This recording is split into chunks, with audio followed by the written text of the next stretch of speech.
दोस्तों, Ottoman empire यानी सल्तनत उस्मानिया जो कि दुनिया की तारीख की एक ताकतवर तरीन सल्तनत में से एक थी।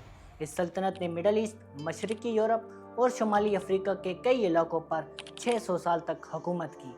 आज हम बात करेंगे कि सल्तनत उस्मानिया कैसे वजूद में आई और कैसे 3 बरसों तक फैली और फिर क्या हुआ कि इतनी बड़ी सल्तनत बिल्कुल ही ख़त्म होगी। आइए जानते हैं। दोस्तों, रियासत उस्मानिया की बुनियाद 1299 में उर्तुगल गाजी के बेटे उस्मान गाजी ने रखी। इस सल्तनत के 36 हुक्मरानों ने तकरीबन 623 सालों तक 3 बरसों पर हुकूमत की। आइए जानते हैं कि ओटोमन एम्पायर का राइज कैसे हुआ। 1299 में एक तरफ बाज़ंटाइन एम्पायर जवाल का शिकार हो रहा था।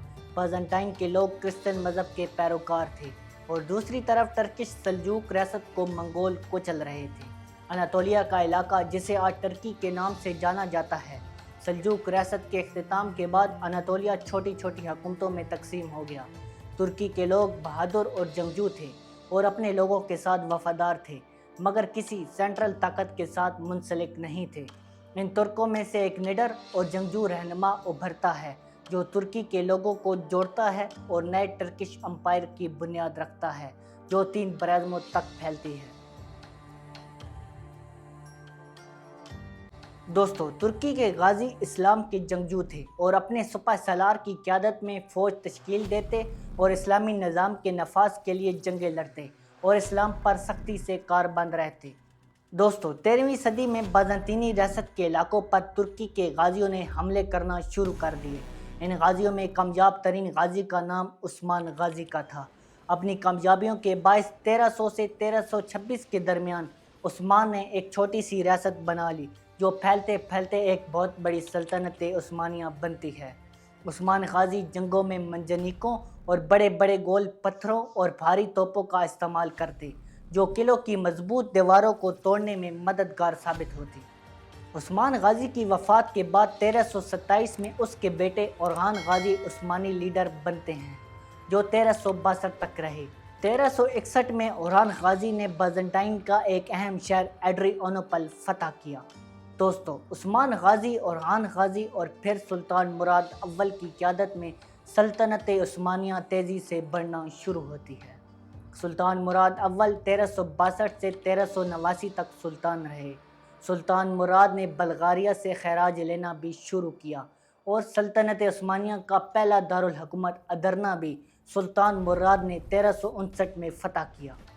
सुल्तान मुराद अव्वल के बाद 1389 में उसका बेटा बायजीद यल्दरम सुल्तान बना जिसने 1403 तक हुकूमत की। सुल्तान बायजीद ने बल्गारिया को फतह किया। दोस्तों, सुल्तान मोहम्मद सानी अलमारूफ सुल्तान मोहम्मद फ़ातेह 1451 से 1481 तक सुल्तान रहे। जब 1451 में सुल्तान मोहम्मद फ़ातेह इक़्तिदार में आए तो उस वक़्त बाज़ंतीनी रियासत के दारुल हुकूमत कुस्तुनतुनिया की ताकत ज़वाल पजीर हो रही थी। सिर्फ बास्फोरस स्ट्रेट पर उनका इख्तियार रह गया था। बास्फोरस स्ट्रेट ब्लैक सी को मारमारा सी से जोड़ती है और एशियन टर्की को यूरोपियन टर्की से जोड़ती है।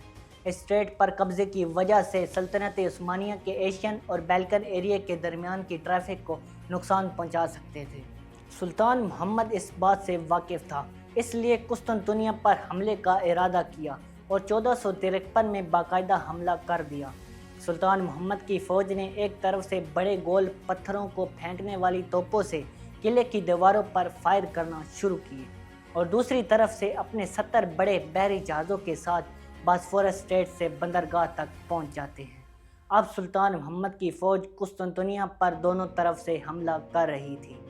7 हफ्तों के बाद फ़ौज दीवारों को तोड़कर शहर में दाखिल होने में कामयाब हो जाती है। इस तरह हज़ारों साल की बाज़ंतीनी रियासत की हुकूमत ख़त्म होती है और कुस्तुनतुनिया की जीत के बाद सुल्तान मोहम्मद को सुल्तान मोहम्मद फ़ातेह कहा जाने लगा।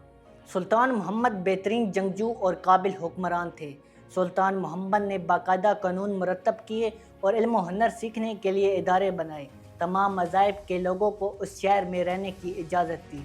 ईसाई, यहूदी और मुसलमान एक साथ रहते थे। इस शहर को दोबारा तमीर कराया और इसका नाम बदल कर इस्तांबुल रख दिया। اور اس کو سلطنت عثمانیہ کا دارالحکومت بنا دیا۔ استنبول کی فتح کے اثرات بہت بڑے پیمانے پر دیکھنے کو ملتے ہیں۔ آئیے ایک نظر ڈالتے ہیں۔ دوستو، استنبول فتح ہوا اور بازنطینی ریاست ختم ہوئی تو اس سے یورپ میں طاقت کا خلا پیدا ہوا، کیونکہ بازنطینی ریاست عیسائیوں کی ایک مضبوط طاقت تھی جو اب مسلمانوں کی عثمانی ریاست تھا۔ اس لیے یورپ کی عیسائی اقوام اور سلطنت عثمانیہ کے درمیان مذہبی جنگیں شروع ہو جاتی ہیں، جنہیں کروسیڈز کہا جاتا ہے۔ ان جنگوں کی وجہ مذہب کے علاوہ تجارت بھی تھی، کیونکہ مشرق کو جانے والے زمینی راستے پہلے بازنٹائن امپائر کے پاس تھے، تو یورپ کا مشرق سے تجارتی تعلق قائم تھا، مگر اب یہ سلطنت عثمانیہ کے پاس تھے۔ اب یورپین پاورز متبادل راستوں کی تلاش شروع کرتے ہیں اور یہیں سے یورپین ممالک کے ذریعے ایشیا اور امریکہ میں کالونیز قائم ہونا شروع ہوتی ہیں۔ قسطنطنیہ فتح ہونے پر بغاوت کے اثرات پوری دنیا پر پڑتے ہیں۔ قسطنطنیہ فتح کرنے کے بعد ٹرکش نے ویسٹ ایشیا اور افریقہ کے علاقوں کی طرف بڑھنا شروع کیا۔ دوستو، سلطنت عثمانیہ ابھی اپنے عروج پر نہیں پہنچی تھی، اس لیے ہم آگے سلطان سلیمان اول کے دور حکومت کی طرف چلتے ہیں۔ دوستو، سلطان سلیمان اول المعروف سلطان سلیمان اعظم القانونی 1520 میں سلطان بنے اور 1566 تک سلطنت عثمانیہ کی باغ دوڑ سنبھالی۔ سلطان سلیمان نے 1521 میں بلغراد فتح کیا اور 1522 میں بحیرہ روم میں روڈس آئل لینڈ کو بھی فتح کر لیا، جو آج یونان کا حصہ ہے۔ اس طرح پورے مغربی بحیرہ روم پر ٹرکش کا غلبہ قائم ہو گیا۔ ٹرکش شمالی افریقہ کے ساحل پر واقع تریپولی پر بھی قبضہ کر لیتے ہیں، جو آج لیبیا کا دارالحکومت ہے۔ 1526 میں سلطان سینٹرل یورپ میں ہنگری اور آسٹریا کی طرف بڑھتا ہے۔ سلطان کی فوج ہنگری کو فتح کر لیتی ہے اور آسٹریا کے کیپٹل ویانا کے علاوہ باقی علاقہ بھی قابو کر لیتے ہیں۔ سلطان سلیمان سینٹرل یورپین اور نارتھ افریقن اور سینٹرل ایشین کے ساتھ جنگ کرتا ہے۔ سلطان سلیمان کے دور کو خلافت عثمانیہ کی تاریخ کا سنہری دور کہا جاتا ہے۔ سلطان سلیمان نے پارگلی ابراہیم شاہ کو سلطنت عثمانیہ کا پہلا وزیر اعظم منتخب کیا۔ 1534 سے 1536 تک سلطان سلیمان نے عراق کی 2 مہمات میں بغداد بھی فتح کر لیا۔ دوستو، سلطنت عثمانیہ اپنے عروج کے وقت میں ترکی، یونان، بلغاریہ، مصر، ہنگری، مقدونیہ، رومانیہ، اردن، فلسطین، لبنان، شام، شمالی افریقہ کے ساحل کا ایک بڑا حصہ اور عرب کے کچھ حصوں پر مشتمل تھی۔ سلطان سلیمان کے دور میں اپنے عروج پر پہنچنے کے بعد سلطنت عثمانیہ دھیرے دھیرے زوال پذیر ہونا شروع ہو جاتی ہے اور 1600 عیسوی سے عثمانیوں کا یورپ پر سے معاشی اور ملٹری غلبہ کم ہونا شروع ہو جاتا ہے۔ سلطنت عثمانیہ کمزور اور نااہل لیڈرشپ کی وجہ سے اپنا مقام کھونا شروع کر دیتی ہے۔